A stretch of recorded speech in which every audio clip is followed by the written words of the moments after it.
ہم نے رب کے حکموں کو توڑا، ہم نے پرواہ ہی نہیں کی. ہم سمجھے دنیا میں آئے ہیں تو ہماری دنیا ہے، آوارہ ہوں، خواہشات نفس کے مطابق زندگی گزاریں، آنکھیں بے حیائی میں لگی رہی، سوچیں آوارگی میں لگی رہی، کان نغمے سنتے رہے، زبان جھوٹ بکتی رہی، ظلم و جبر کا بازار گرم رکھا، عصمتیں عزتیں پامال کرتا رہا، لوگوں کا مال لوٹتا رہا، حق غصب کرتا رہا، کلیجے اور دل چیرتا رہا، لوگوں کو زخمی کرتا رہا، لوگوں کے جذبات سے کھیلتا رہا. پرواہ نہیں کی کہ یہ دنیا ہے، امتحان گاہ ہے، چند دنوں کے لیے آئے ہیں، اللہ کے حضور پیش ہونا ہے، عملوں کا حساب ہونا ہے.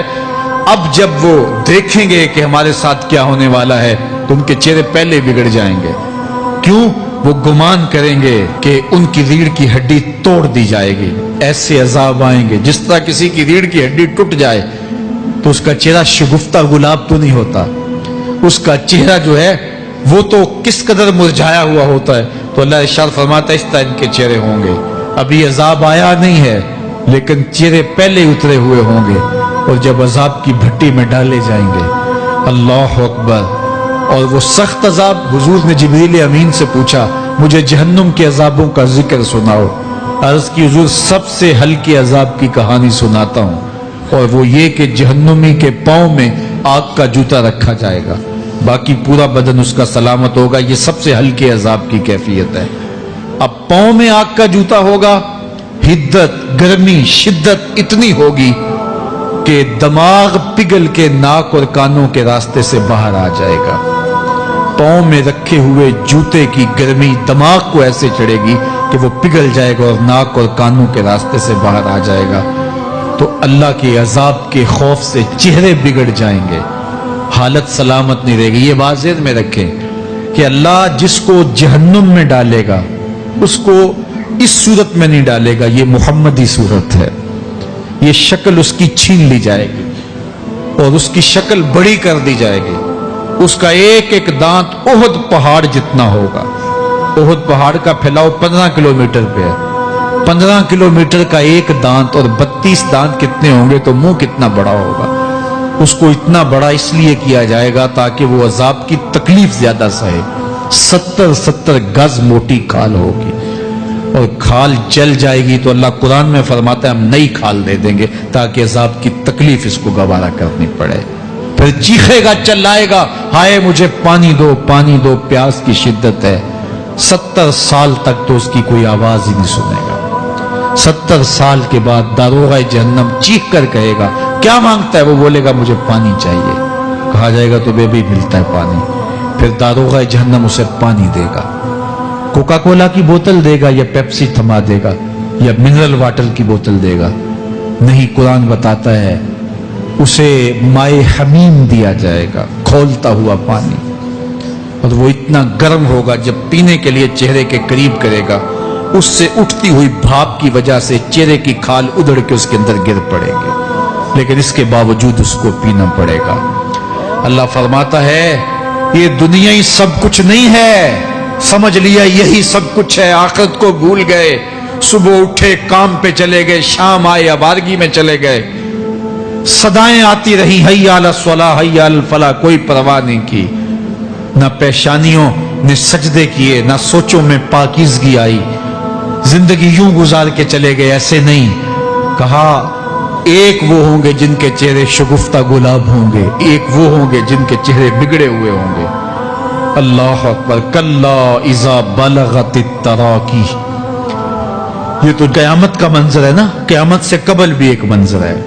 اللہ اس منظر کو بھی بیان کر رہا ہے. کلا اذا بلغت التراقی. ہاں جب جان گلے کو پہنچ جائے گی.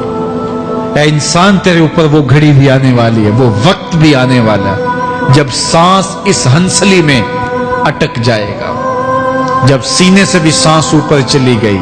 اب ڈاکٹر بھی لا علاج قرار دے رہے ہیں کہ اب علاج نہیں رہا ہے، جان بس اب نکلنا چاہ رہی ہے.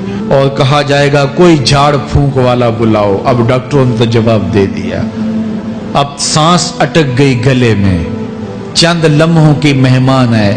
اب ڈاکٹروں نے کہا اب ہماری جانب سے لا علاج ہو گیا، اب لے جاؤ اس کو گھر یا وینٹیلیٹر پہ ڈال دیتے ہیں اس کو. بس اب ہماری جانب سے کوئی اس کا علاج نہیں ہے. اب گھر والے روتے ہیں, کہتے ہیں کوئی جھاڑ پھونک والا لاؤ, کوئی دم والا لاؤ, شاید وہ کوئی دم کرے تو اس کی جان میں جان آ جائے. ڈاکٹروں نے تو لا علاج قرار دے دیا. وَظَنَّ عَنَّهُ الْفِرَاقُ. اللہ فرماتا ہے یہ تو جھاڑ پھونک والے کو ڈھونڈ رہے ہیں, لیکن جس کی سانس یہاں اٹکی ہے وہ سمجھ گیا ہے اب موت آ گئی ہے. اس کو یقین ہو گیا ہے کہ اب موت کے لمحے آ گئے ہیں, اب میں بچ نہیں پاؤں گا. اب آنکھیں تاڑے لگی ہوئی ہیں. وَالْتَفَّتِ السَّاقُ بِالسَّاقِ. پنڈلی پہ پنڈلی چڑھ رہی ہے. جب موت آ جاتی ہے تو پھر پنڈلی سے پنڈلی لپٹ جاتی ہے, اس کو پھر جدا کرتے ہیں اور جدا کر کے دونوں انگوٹھے باندھ دیتے ہیں تاکہ پنڈلی کے اوپر پنڈلی نہ چڑھے. اللہ وہ منظر بیان کرتا ہے, صاحب یہ وقت آنے والا ہے جب دونوں انگوٹھے باندھ دیے جائیں گے, جب ناک میں روئی ٹھونس دی جائے گی, جب چٹے لباس میں کفن دیا جائے گا, جب غسال کے سامنے بے بس پڑے ہوں گے, وہ چاہے یہ بازو اٹھائے چاہے یہ بازو اٹھائے, گرم پانی ڈالے یا سرد پانی ڈالے, جب بس پڑے ہوئے ہوں گے جو ہے وہ غسل دینے والوں کے, اور ناک میں روئی ہوگی اور دونوں انگوٹھے آپس میں بندھے ہوں گے. یہ محل, یہ ماڑی, یہ کوٹھیاں, یہ بنگلے جس کو سویر شام لگ کے حلال حرام کی تمیز کیے بغیر بنایا تھا, غوث اعظم رضی اللہ تعالیٰ عنہ بولے مکان بنا رہا ہے, بسیں گے اور حساب تو جا کے دے گا, اور یہ تو ایک رات بھی تجھے اس گھر کے اندر نہیں رکھیں گے کہ چلو ایک رات مہمان رکھ لیں. کہتے ہیں نہیں نہیں, مہمانوں نے بھی جانا ہے تو جلدی کرو, اس کو سپرد کراؤ. وہ تو تیرا لباس بھی پھاڑ کے اتاریں گے, خود غسل دینے کے لیے تیار بھی نہیں ہے. تجھ سے خوف آنے لگا ہے. جاندی واری ڈرونا بنے ہوتے, ہاتھ نہ لاندے ڈر دے, جنہ لئی تو پاپ کمائے اج کتھے نہیں تیرے کر دے. آج تو وہ تیرے ساتھ تجھے غسل دینے کے لیے آمادہ نہیں ہے. وَالْتَفَّتِ السَّاقُ بِالسَّاقِ. جب پنڈلی پہ پنڈلی چڑھنے لگ جائے گی, إِلَىٰ رَبِّكَ يَوْمَئِذٍ الْمَسَاقُ. اس دن تیرے رب کی طرف ہی لوٹ کے جانا ہے. فَلَا صَدَّقَ وَلَا صَلَّىٰ. اس نے نہ تو سچ مانا اور نہ نماز پڑھی. وَلَٰكِنْ كَذَّبَ وَتَوَلَّىٰ. ہاں جھٹلایا اور منہ پھیر کے چل پڑا. ثُمَّ ذَهَبَ إِلَىٰ أَهْلِهِ يَتَمَطَّىٰ. پھر اپنے گھر کو اکڑتا ہوا چلا.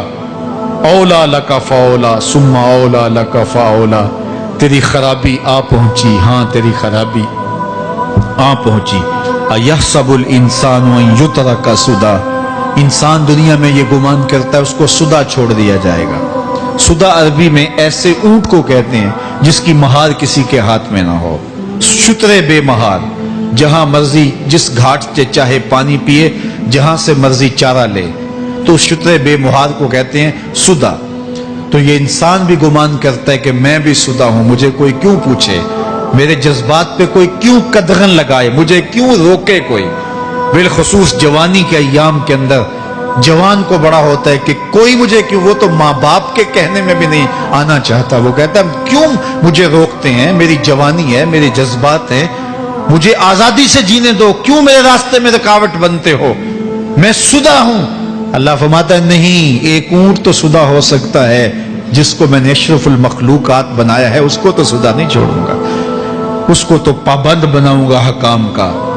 اب وہ کہتا ہے کہ نہیں نہیں, یہ کیسے دوبارہ اٹھائے جائیں گے. اب دوبارہ وہی بات پھر آ گئی. الم یکن نطفۃ من منی یمنی. اللہ فرماتا ہے ایک بوند تھی نا, پانی کا ایک قطرہ تھا جو رحم مادر میں رکھا گیا. ثم کان علقہ, پھر وہ پانی کا قطرہ لوتھڑا بنا. فخلق فسوی, پھر اللہ نے اسے پیدا فرمایا اور پھر ٹھیک ہموار کیا.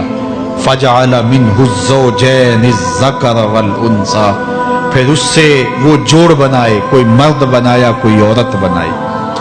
کہا اب غور کر, اب تیری آنکھیں دیکھتی ہیں, بجلیاں چمکتی ہیں, تیری زبان کا طوطی بولتا ہے, لوگ اشش کرتے ہیں تیری گفتگو پہ, تیری گفتار پہ صدقے جاتے ہیں, تیرے لہجے کے جمال کو دیکھتے ہیں, تیرے سینے کا زور, تیرے پنجوں کی طاقت, تیری دماغ کی تیزیاں اور تیری سوچوں کے اجالے, تیری زوردار ٹانگیں, تیرے کڑیل بازو اور تیری چوڑی چھاتی اور تیرے گلاب کی پتیوں جیسے ہونٹ، اے انسان یہ سب کچھ کہاں تراشا گیا؟ ماں کے رحم میں، اس تاریکی میں جو 3 پردوں میں تھی، تیرا سر تیرے گھٹنوں میں تھا، اور تیرے رب نے وہاں تیرے اندر نسوانیت یا رجولیت کی صلاحیتیں پیدا کی، تیری آنکھوں میں چمک پیدا کی، تیرے کانوں میں نغمے بکھیرے، تیری زبان کے پٹھوں پہ قوت ذائقہ رکھی، تجھے بولنے کی صلاحیت دی، تیرے پنجوں میں زور رکھا۔ آج تو مفتی شہر ہے، آج تو علامۃ الدہر ہے، آج تو قاضی القضات ہے، آج تو منسٹر ہے، آج تو وزیر اعظم ہے، آج تو پہلوان ہے، آج تو شہزادہ ہے، آج تو بادشاہ ہے، آج تو زوراور ہے، آج تیری طاقت کے کیا کہنے؟ آج شیروں کو تو نچا لیتا ہے، ہاتھیوں کو تو بٹھا لیتا ہے، آج تو بڑا زوراور گھڑ سوار ہے، آج تیری طاقت کے کیا کہنے؟ تو کشتی کرتا ہے، زمانہ دیکھنے آتا ہے، آج تیری طاقت کے شوہرے ہیں، تیری عظمت کے تنتنے ہیں، لیکن انسان تو ایک ناپاک قطرہ تھا اور رحم مادر میں تھا۔ تیرے اندر یہ رنگ کس نے بھرے؟ تیرے کانوں میں نغمے کس نے رکھے؟ تجھے دماغ کی قوتیں کس نے دی؟ زبان کو بولنا کس نے سکھایا؟ آنکھوں میں توانائیاں کس نے رکھی؟ تیری زبان کا طوطی بولتا ہے، یہ سلیقے کس نے دیے؟ پھر اللہ فرمایا، کتنا زوردار بیان ہے، الیس ذالک بقادر علی ان یحیی الموتى، جو ماں کے پیٹ میں ایک نطفے کو ایک خوبصورت انسان بنا سکتا ہے، ہڈیوں کو جوڑ کے دوبارہ انسان نہیں بنا سکتا؟ کیا وہ دوبارہ تجھے کھڑا نہیں کر سکتا اپنے سامنے پیش ہونے کے لیے، جس کے حکموں کو تو نے توڑا ہے، جس کے فرامین کا تو نے مذاق اڑایا ہے؟ کیا وہ اتنا ہی بے بس ہے کہ اپنے حضور تجھے جو ہے وہ کھڑا ہی نہیں کر سکتا ہے؟ جس رب نے تجھے ماں کے شکم میں شکل دی، حضرت شیخ فرید الدین عطار بولتے ہیں، سانے کستی سلاتی می شود، ایسا کاریگر ہے مٹی سے بادشاہ بنا ڈالتا ہے۔ اس نے مٹی سے دارا و سکندر بنائے، اس نے مٹی سے جو ہے وہ رستم و سہراب بنائے، اس نے مٹی سے کیا کیا بنا دیا، جو مٹی سے بادشاہ بنا سکتا ہے، جو نطفہ رحم مادر سے جو ہے وہ شکل اور صورت اور رنگ اور جمال بنا دیتا ہے۔ تیری صورت نکھرتی ہے، تیرے ہونٹ گلابی ہیں اور تیری نرگسی آنکھیں ہیں، تیرے ریشمی بال ہیں اور تیری خوبصورت رنگت ہے، تو چال چلتا ہے تو لگتا ہے قیامت چل رہی ہے، تیرا قد رانا جو ہے وہ صنوبر کو شرماتا ہے، تیری گفتار کے تنتنے ہیں۔ جس نے اتنی خوبصورت شکل ماں کے رحم میں بنائی، کیا وہ ہڈیوں کو جوڑ کے دوبارہ انسان نہیں بنا سکتا؟ وہ دوبارہ انسان بنائے گا اور پھر تجھے اپنے حضور کھڑا کرے گا۔ اور ایک حدیث میں آتا ہے، اللہ بندے کو اپنے حضور کھڑا کرنے کے بعد اپنے سامنے سے ہٹنے نہیں دے گا جب تک 5 سوال نہیں پوچھ لے گا۔ ان عمرہ ہی فیما افنا ہو، اس کی عمر کے بارے میں پوچھے گا، کہاں ضائع کی؟ میں نے تجھے زندگی دی، 60 سال 70 سال 40 سال 50 سال، اس زندگی کو کہاں گزار کے آیا ہے؟ ان شبابہ فیما ابلا ہو، اس کی جوانی کے بارے میں پوچھا جائے گا، جوانی کہاں گزار کے آیا ہے؟ مجنوں تو نہیں بنا رہا، خواہشات کا اسیر تو نہیں ہو گیا، دیوانوں کی طرح زندگی تو نہیں گزار کے آ گیا؟